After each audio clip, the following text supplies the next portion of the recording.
Hello friends, welcome to our YouTube channel study with smartness. इस video में हम polity के टॉपिक को डिस्कस करेंगे। जितने भी इंपॉर्टेंट टॉपिक्स बनते हैं हम उन्हें कवर करेंगे।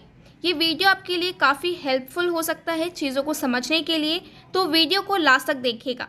और अगर अभी तक आपने हमारे YouTube channel study with smartness को सब्सक्राइब नहीं किया है तो अभी सब्सक्राइब करिए ताकि सारे इंपॉर्टेंट वीडियोज़ का नोटिफिकेशन आप तक पहुँच सके। इस वीडियो में हम हिस्टोरिकल बैकग्राउंड ऑफ कॉन्स्टिट्यूशन यानी कि संविधान की ऐतिहासिक पृष्ठभूमि का पार्ट 2 देख रहे हैं। लास्ट वीडियो में भी हमने कुछ घटनाएं और कुछ एक्ट और अधिनियम के बारे में बात की थी, उनकी विशेषताएं जानेंगे। अब इस वीडियो में भी हम और बाकी जो एक्ट और अधिनियम हैं उनके बारे में जानेंगे और उनकी विशेषताएं देखेंगे। लास्ट वीडियो में हमने 1853 के चार्टर अधिनियम तक की बात की थी।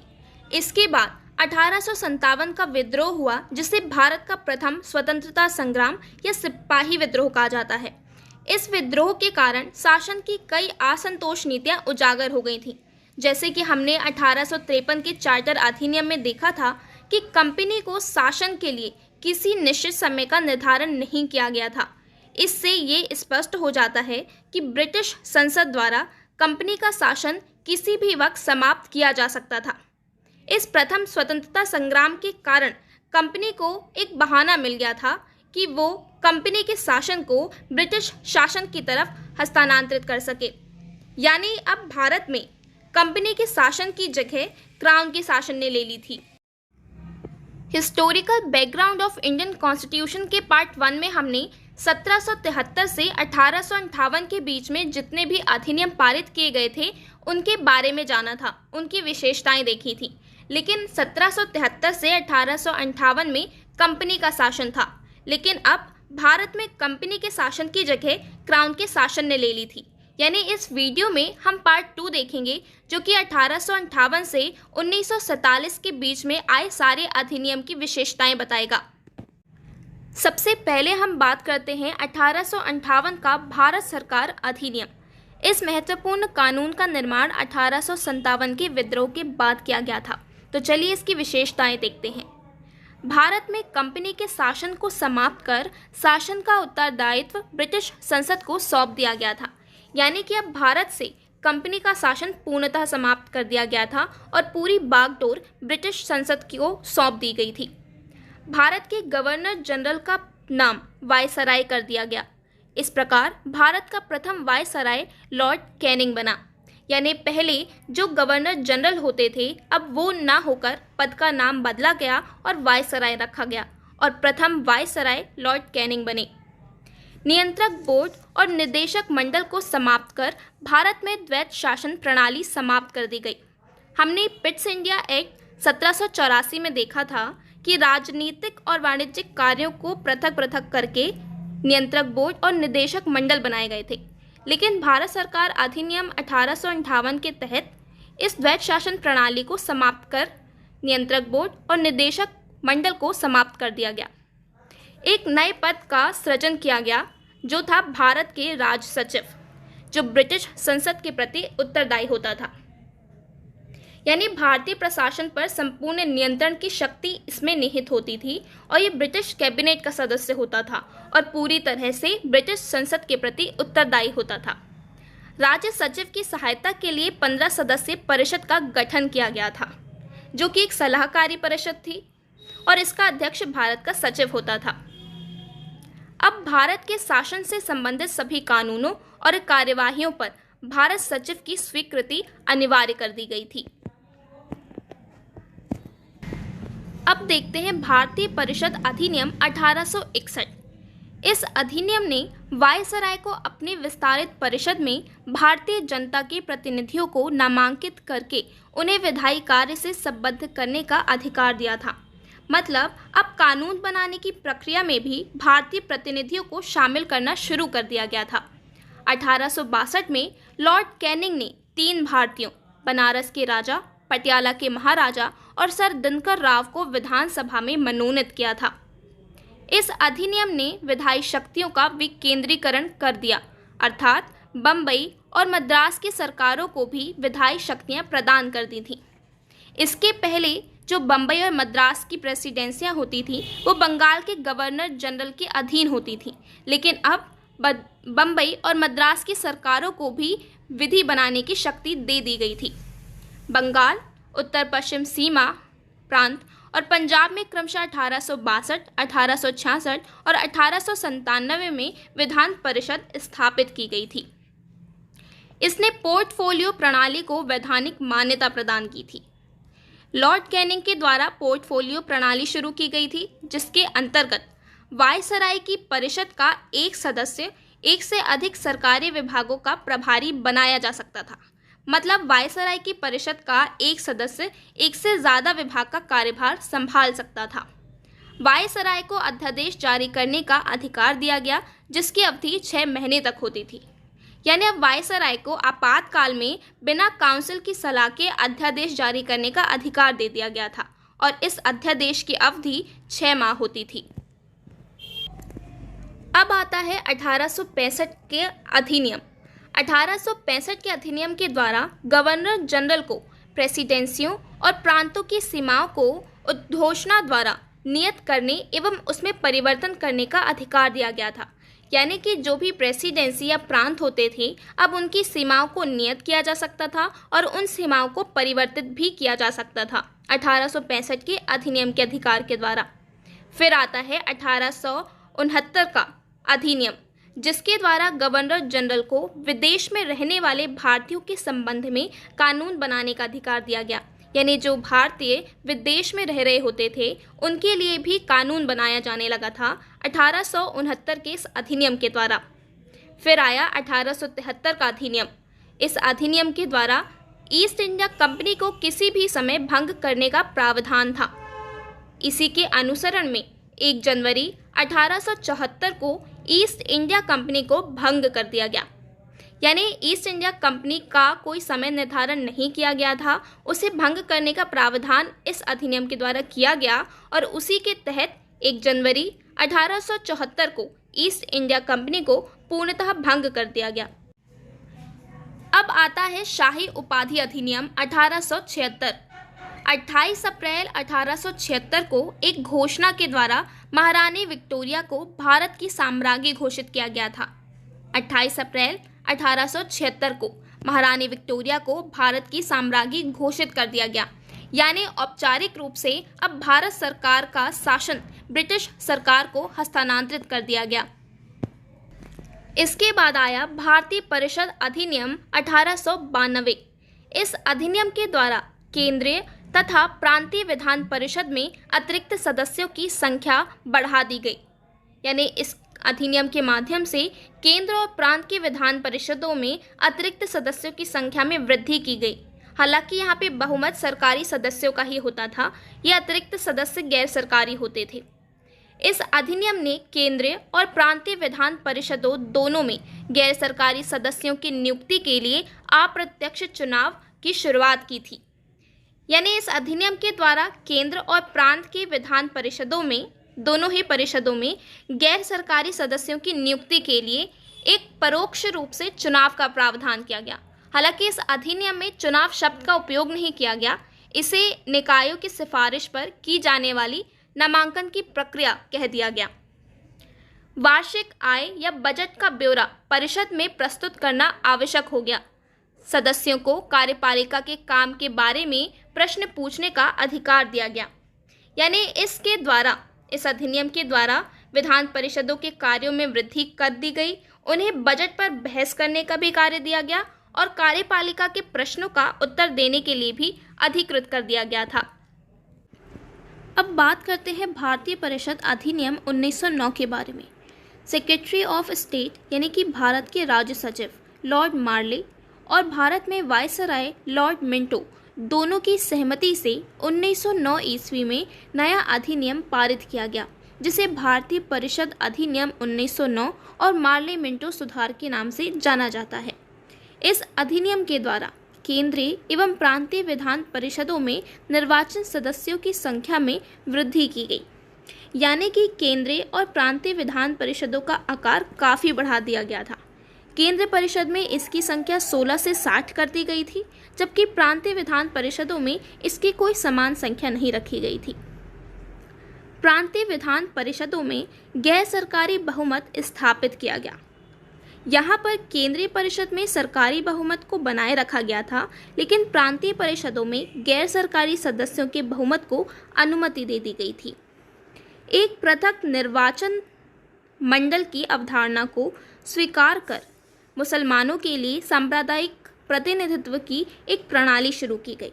मतलब पृथक निर्वाचन के आधार पर मुसलमानों के लिए सांप्रदायिक प्रतिनिधित्व का प्रावधान किया गया, जिसके अंतर्गत मुस्लिम सदस्यों का चुनाव मुस्लिम मतदाता ही कर सकते थे।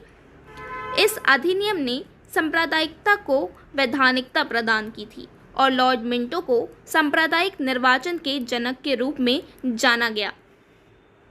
वायसराय कार्यकारी परिषद में पहली बार एक भारतीय सदस्य को नियुक्त करने की व्यवस्था की गई।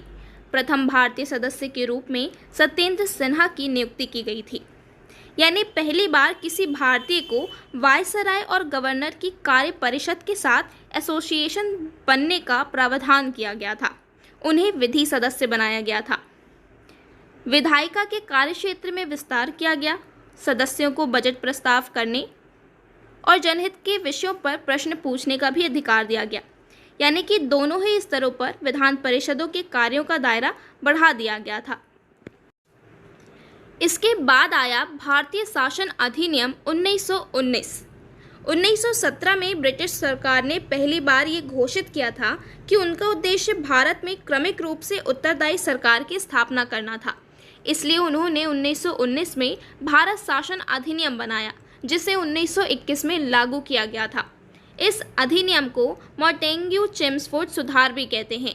यहाँ पे मॉन्टेग्यू भारत के राज्य सचिव थे, जबकि चेम्सफोर्ड भारत के वायसराय थे। केंद्रीय विषयों का सीमांकन किया गया और उन्हें प्रांतीय विषयों से अलग कर दिया गया। यानी इन विषयों की सूची की पहचान की गई और राज्यों पर केंद्र नियंत्रण को कम कर दिया गया। यहाँ पर प्रांतीय विधान परिषदों को अपनी सूची के विषय पर विधान बनाने का अधिकार अवश्य दे दिया गया था, लेकिन सरकार का ढांचा अभी भी केंद्रीय और एकात्मक ही बना था। प्रांतों में द्वैत शासन प्रणाली का प्रवर्तन किया गया। प्रांतों में द्वैत शासन के जनक लियोनस कार्टियस थे। द्वैत शासन प्रणाली के तहत प्रांतीय विषयों को दो भागों में विभाजित किया गया था, एक हस्तांतरित और दूसरा आरक्षित। यहाँ पर हस्तांतरित विषयों पर गवर्नर का शासन होता था और इस कार्य में वे उन मंत्रियों की सहायता लेता था जो कि विधान परिषद के प्रति उत्तरदायी होते थे। लेकिन दूसरी ओर था आरक्षित विषय, जिन विषयों पर गवर्नर कार्यकारी परिषद की सहायता से शासन करता था, जो कि विधान परिषद के प्रति उत्तरदायी नहीं थे। इस प्रकार शासन की इस दोहरी व्यवस्था को द्वैत शासन व्यवस्था कहा गया। अधिनियम ने पहली बार केंद्र में द्विसदनीयता की शुरुआत की थी। केंद्रीय विधान परिषद का स्थान अब राज्य परिषद यानी उच्च सदन और विधान सभा यानी निम्न सदन वाले दो सदनीय विधान मंडल ने ले ली थी। दोनों सदनों के सदस्यों का चुनाव प्रत्यक्ष रूप से किया जाना था। ऐसा पहली बार हुआ था जब देश में द्विसदनीय व्यवस्था और प्रत्यक्ष निर्वाचन की व्यवस्था को प्रारंभ कर दिया गया था। यहाँ पर राज्यसभा और लोकसभा का गठन हुआ, यानी कि उच्च सदन और निम्न सदन बने और इन सदनों के बहुसंख्यक सदस्यों को प्रत्यक्ष निर्वाचन के माध्यम से निर्वाचित किया जाना था। अधिनियम में यह भी आवश्यक था कि वायसराय की कार्यकारी परिषद के 6 सदस्यों में से 3 भारतीय हों। यानी ये आवश्यक कर दिया गया था इस अधिनियम के द्वारा कि वायसराय की कार्यकारी परिषद के 6 सदस्य होते थे, जिसमें से 3 सदस्यों का भारतीय होना जरूरी है। 1926 में सिविल सेवकों की भर्ती के लिए लोक सेवा आयोग का गठन किया गया। इसने पहली बार केंद्रीय बजट को राज्यों के बजट से अलग कर दिया था। मतलब अब राज्य विधानसभाओं को अपना बजट स्वयं बनाने के लिए अधिकृत कर दिया गया था। इस अधिनियम के द्वारा भारत में पहली बार महिलाओं को वोट देने का अधिकार मिला था।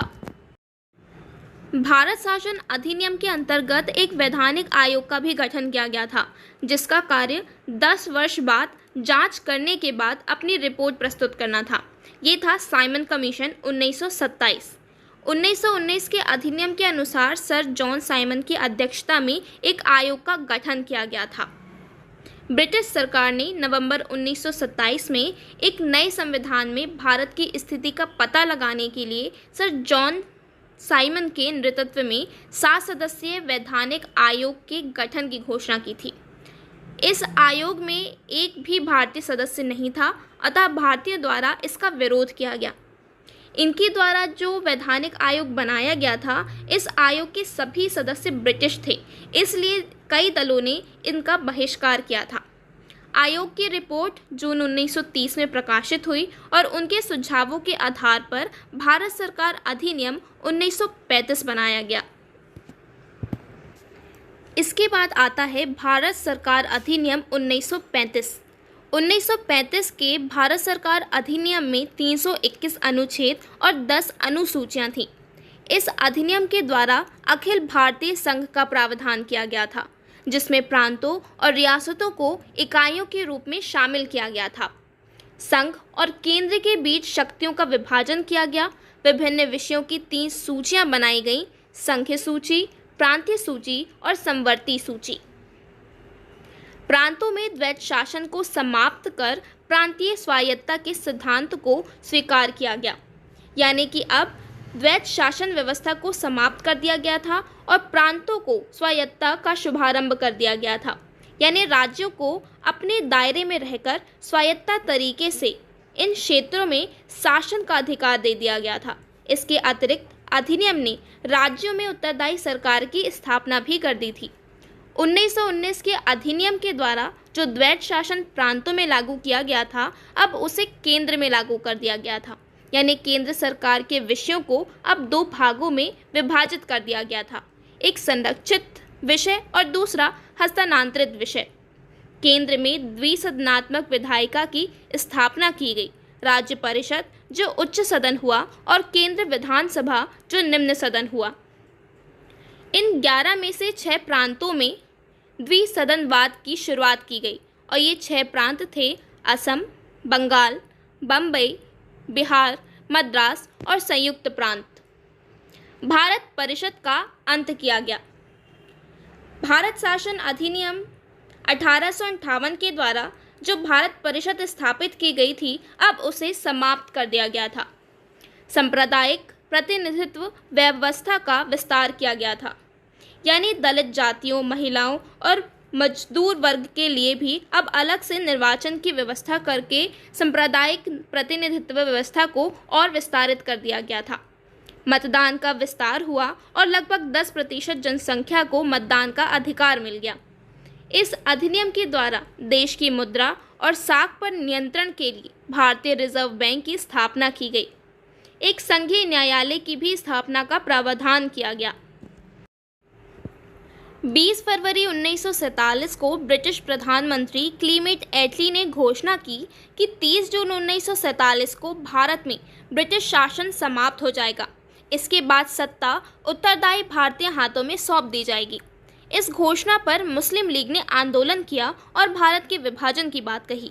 3 जून 1947 को ब्रिटिश सरकार ने स्पष्ट कर दिया कि 1946 में गठित संविधान सभा द्वारा बनाया गया संविधान उन क्षेत्रों पर लागू नहीं होगा जो इसे स्वीकार नहीं करेंगे। उसी दिन यानी 3 जून 1947 को वायसराय लॉर्ड माउंटबेटन ने विभाजन की योजना पेश की, जिसे माउंटबेटन योजना कहा जाता है। इस योजना को कांग्रेस और मुस्लिम लीग ने स्वीकार कर लिया। इस प्रकार भारतीय स्वतंत्रता अधिनियम 1947 बनकर उसे लागू कर दिया गया। इस अधिनियम ने भारत में ब्रिटिश शासन समाप्त कर 15 अगस्त 1947 को इसे स्वतंत्र और संप्रभु राष्ट्र घोषित कर दिया। भारत और पाकिस्तान नामक 2 डोमिनियनों का सृजन किया गया। भारतीय रियासतें इन दोनों में से किसी में शामिल हो सकती थीं।